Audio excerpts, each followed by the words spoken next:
ladies and gentlemen, and for the next 40 minutes or so, your home is ours, as we bring you a show that's unashamedly British.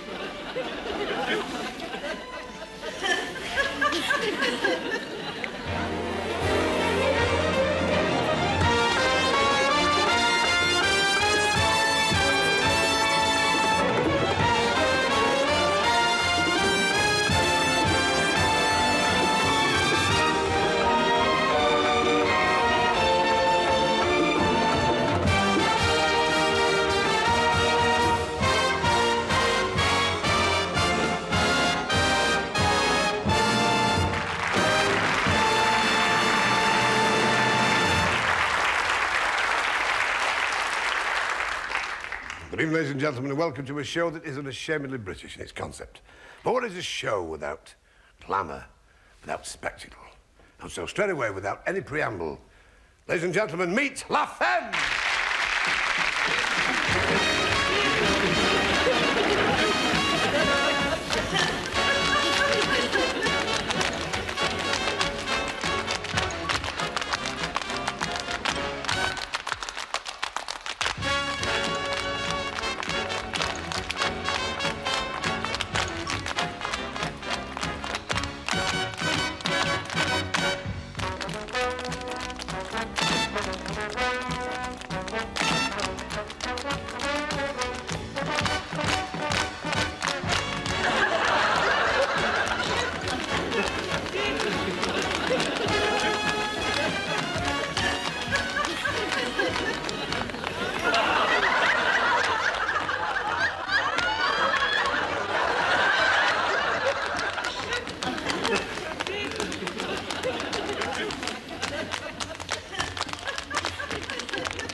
Excitement of the first magnitude, you know it can only mean Zebediah Twine.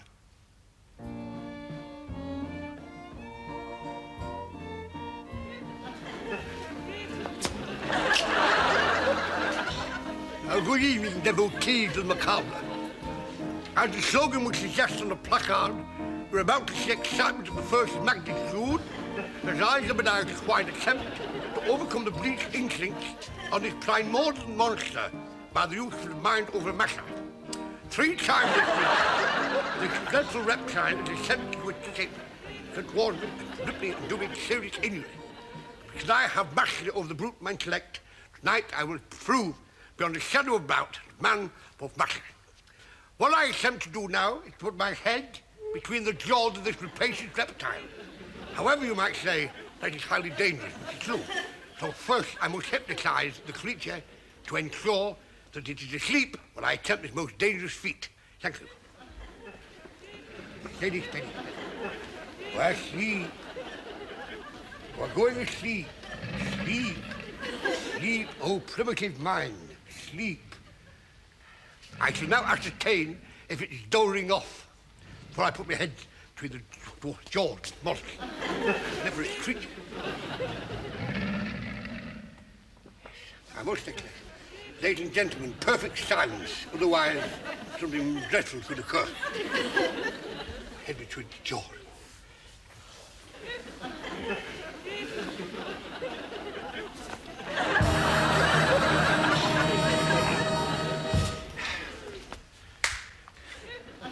They feel you're walking so much. look, it's up. What's to do with you at all? Oh, help me, God, get off me foot. Oh, shut up, get up.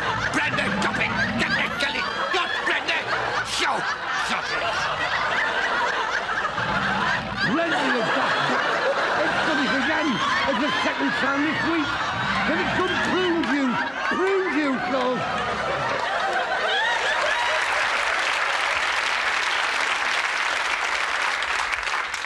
Thank you. It's always a great thrill to meet fellow performers who I've never met before, and two wonderful people on the show. They've just returned from a successful tour of Russia. They should have been there for a month, but they had to come back after 3 days because of the language problem. As you know, in Russia, everything ends in off.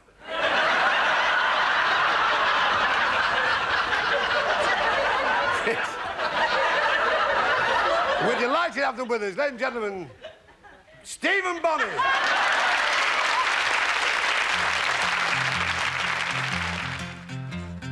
What would you do if I sang out of tune? Would you stand up and walk out on me? Ooh. Lend me your ear and I'll sing you a song. I will try not to sing out of key. I get by with a little help from my friends. I get high with a little help from my friends. I'm gonna try with a little help from my friends.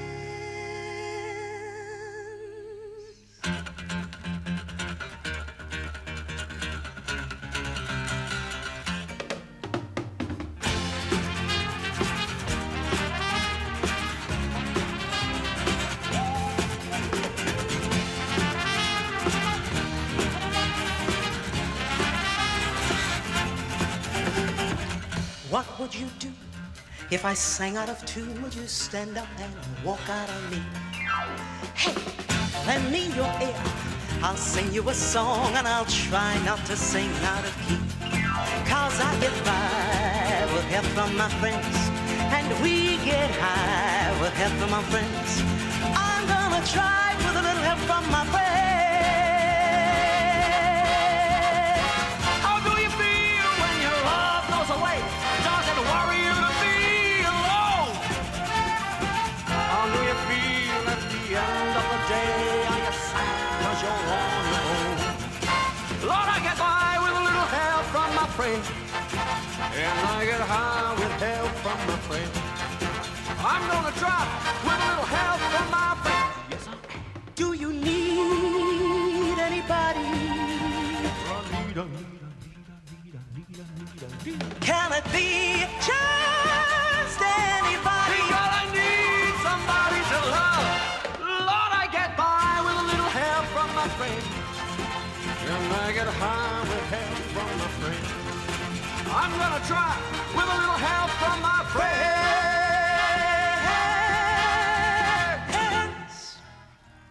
Do you need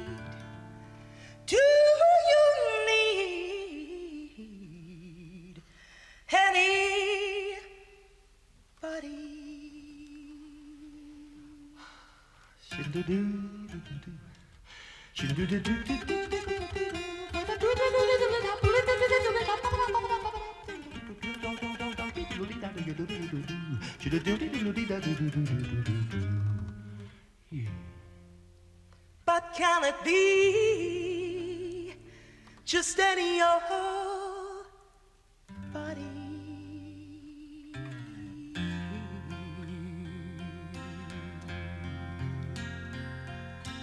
Glory, glory, hallelujah.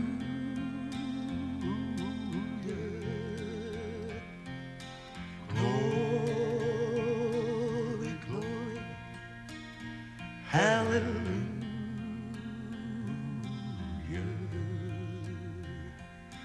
Glory, glory, hallelujah. And our love goes marching on.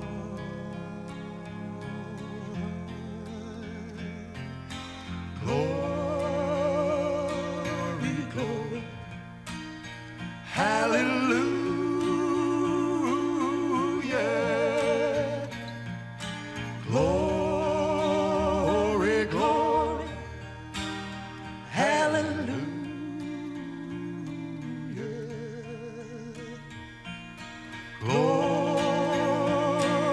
glory, hallelujah,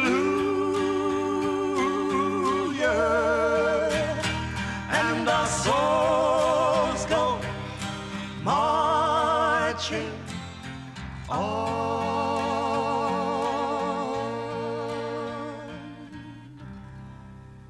Glory, glory, hallelujah.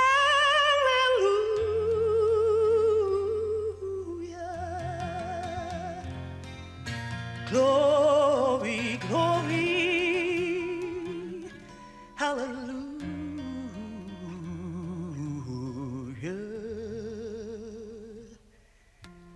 Glory, glory,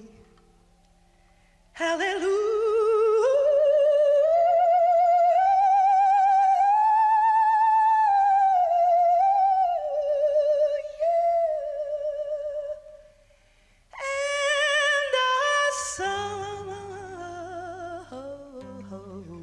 souls go marching on.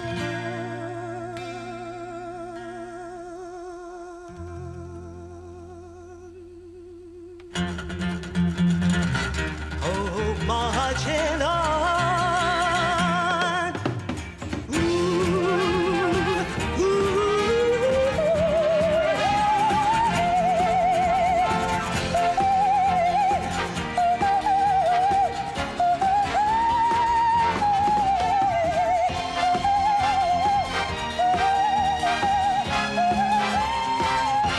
Lord, I get by with help from my friends. I get high. And I get high with a little help from my friends. I get by. We're gonna try with a little help from our friends.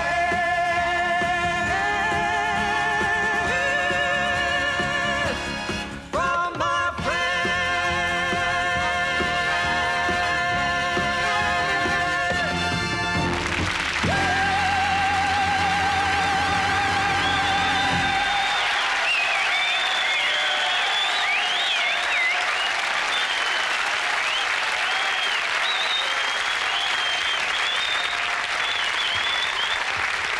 In the formative years of show business, there was an act that toured all the major theatres.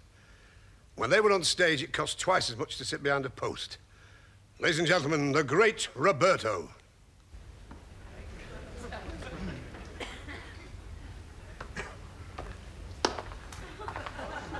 Godfrey Daniels, applause. Thank you. You have excellent taste. Tonight we're about to witness a demonstration of the martial arts as performed in the Far East. My protege, the great Roberto, spent many years in Japan studying under the samurai. And tonight he's going to demonstrate his skills in this most voracious of arts. Take a bow, Roberto. Come say hello to the audience, wonderful people. Human club. Cudgel with flesh. Well, only the other day he kicked down an aluminium door with his feet. No effort at all.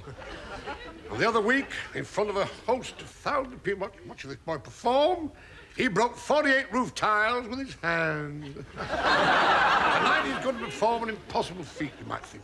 And that is to break that plank in half with his head. A bulwark seasoned timber.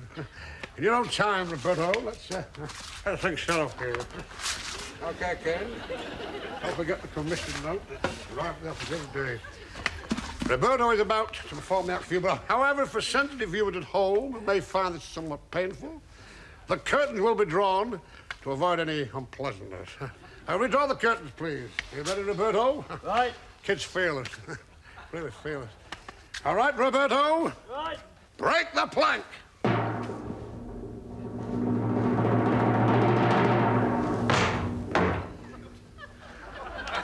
Don't worry, folks. I'll be under there like a startled gazelle. There's no fear. Roberto, take a bow.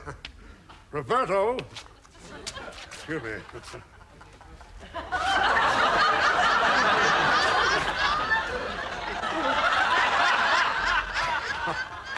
Concussion.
Better out than in.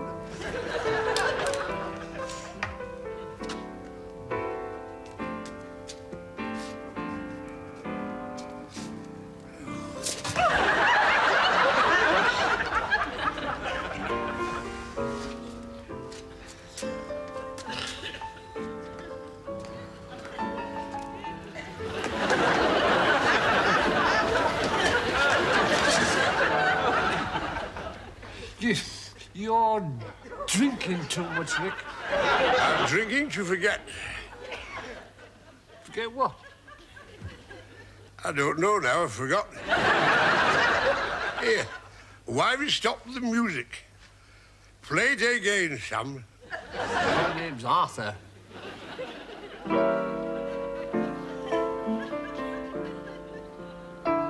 Why are you crying?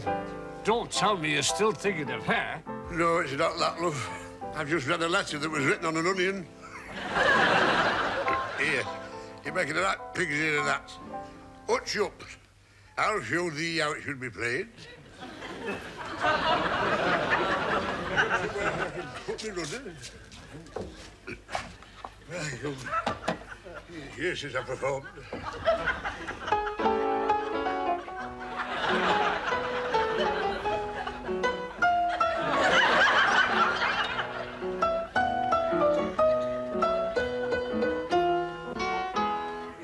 That's how it should be done. You've got to play it with feeling.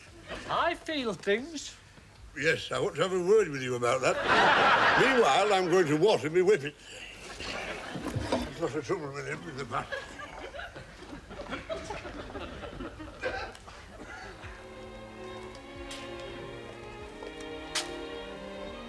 Hi, Sam.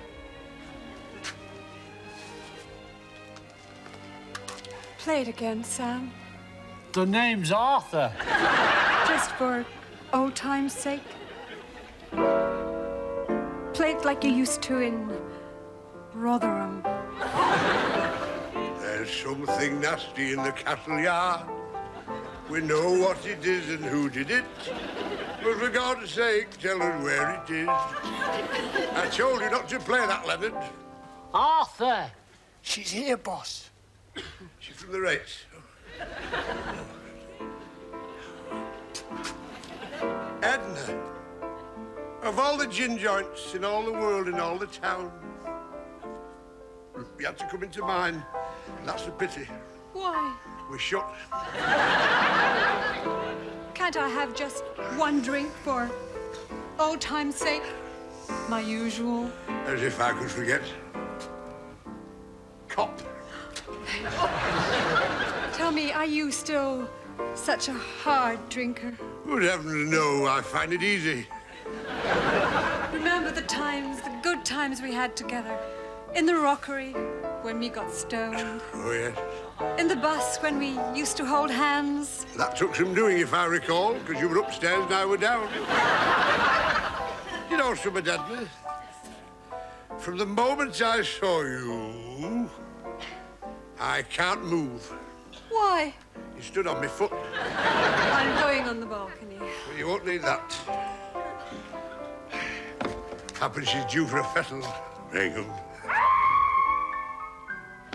What's that? We haven't got a balcony. Rotten budget.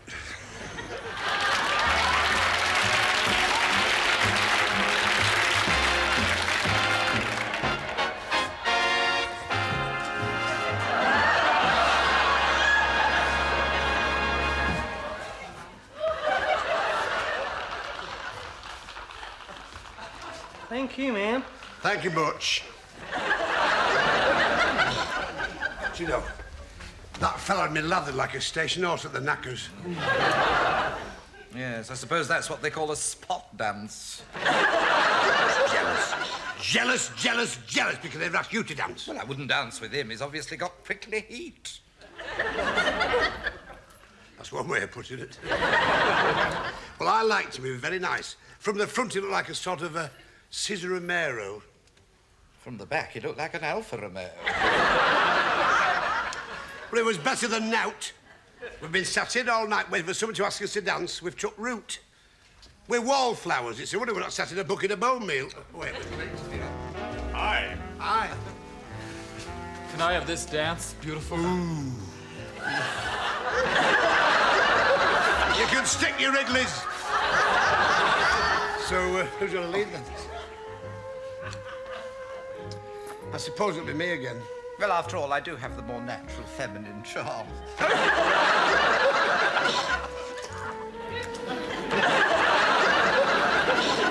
You know, I must say, that's a very nice dress you're wearing, Ada. Oh, do you like it? Miss Sister May made it. She works in the parachute division in Dulwich. And they always fish it at the end of a roll. Oh. So she'd hand me this up. And a pair of knickers as well. Oh, just think. They could have been dropping in Germany.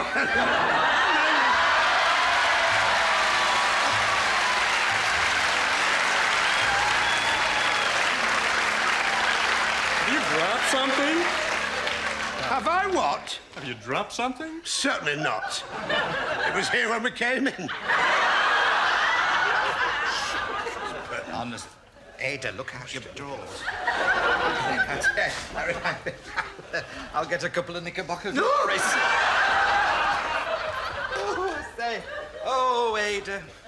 All these Americans. I know. Oh, they're big fellas, aren't they? Oh, they are. Bless them. Oh, look at that one over there.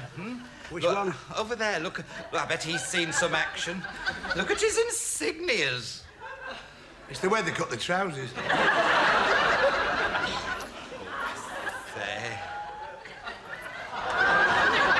Here. Well, I meant to ask you this before ever had it happened to that ginger-haired staff sergeant from Utah. The one that was a promising Mormon. He used to do an impression of a coyote on the back of the settee. you mean Chuck? Chuck. Chuck Mahoney? Yeah. The one that used to say everything was bigger in Texas. Oh, no, it was tragic, actually, that, because he was drafted to Africa, you know, and he was captured and hung by the Zulus.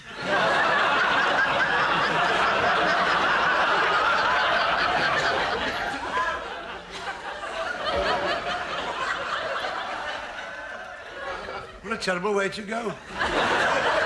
Mind you, the barbarians. Oh. Hi, girls. Oh, hello. I feel I should point out at this juncture, we're not exactly free with our favours. No, but we're reasonable. No, our husbands are serving, our fiancés, our would-be husbands, are serving abroad in Her Majesty's forces. And we've both been completely faithful to them. Haven't we, Ada? Oh, yes, we have. Twice.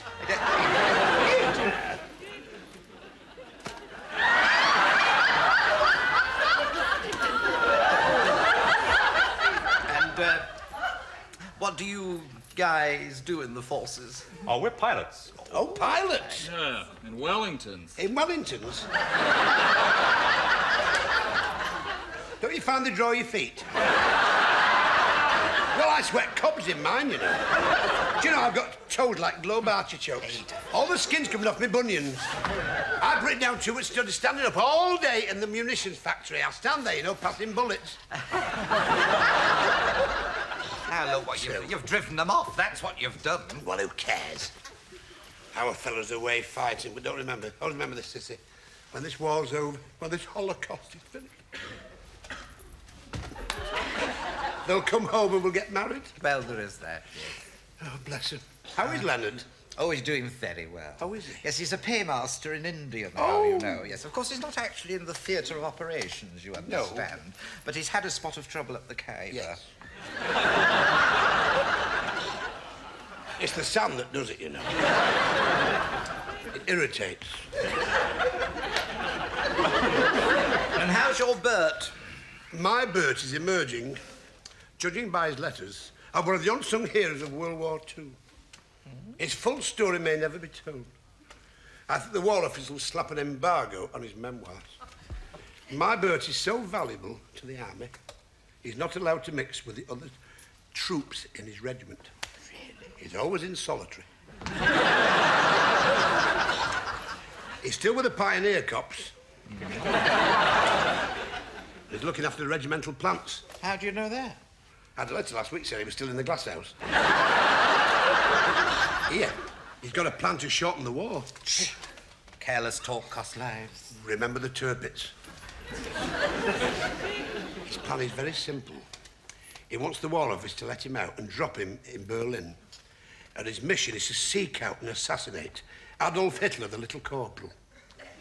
Well, how will you know which is him? He's got a tongue in his head. Come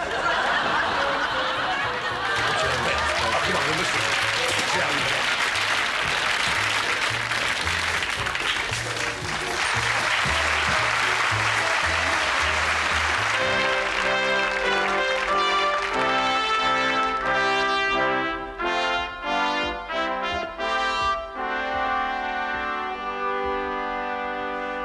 Good evening, culture hunters. Once again, I appear before you. I appear before you in the personification of all that is noble in the British character, that of John Bull. We British have always been great explorers, and I am proud of the fact that my great uncle Belvedere was a famous explorer. It was in the spring of 1904. He was trekking across the barren wastes of North Mackenzie Sound in Canada. Suddenly he found himself in the grip of a blizzard. Pelmets of frost crusted his vision. His lips were cut and ripped like mutilated frankfurters. He sank to his knees, waiting for the eternal sleep. The wings of death hovered. Suddenly, from across a vast lake, he heard a voice. Do not die, O great white hunter, for I love you. And through his failing vision, he saw an Indian maiden standing on the other side of this mighty lake. Those words gave him the strength to survive.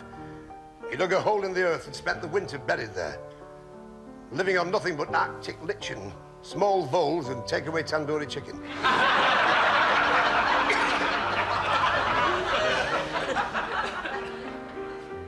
When winter snows melted for the breath of spring to warm the earth, he staggered to the edge of the lake and he shouted to the Indian maiden, I love you.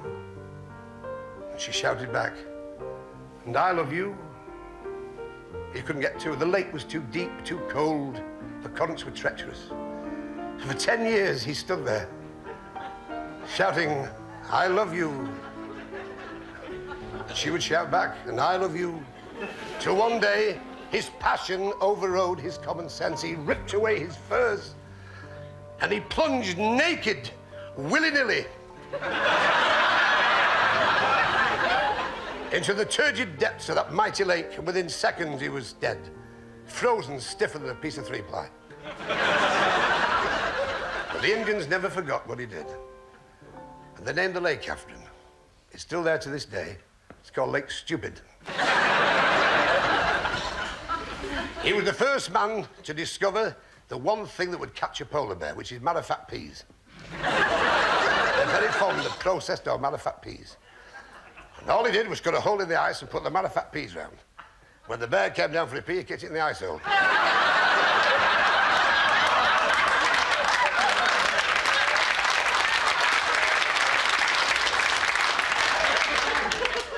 For some years, I was a big game hunter in Africa. They called us buanas. There's not many of them left now. You can hear the natives shout, yes, we have no buanas. Sorry.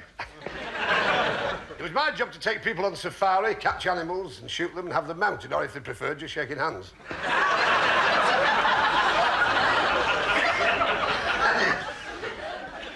Many's the night I've spent under the stars with just my sleeping bag. But thank God she went back to her mother. The British have always been fond of animals. When I was a young lad, we didn't have much money when I was a kid. In fact, we were limited to the Joneses and they were under the care of Oxfam. I always remember my first pet was a cat. I always felt sorry for that cat. It was born in a bowler hat and it grew up round-shouldered. And I always used to think that cat had one eye. Then I found it was walking backwards.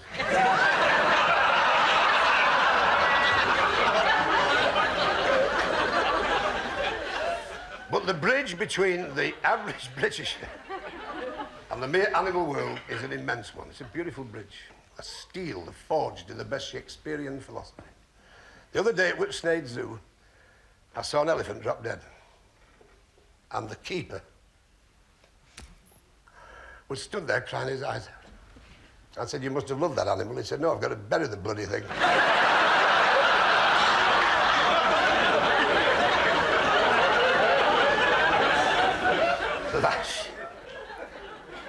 Last year I took the wife to Whipsnade. The mother-in-law was away in Germany visiting a relative called Hess. I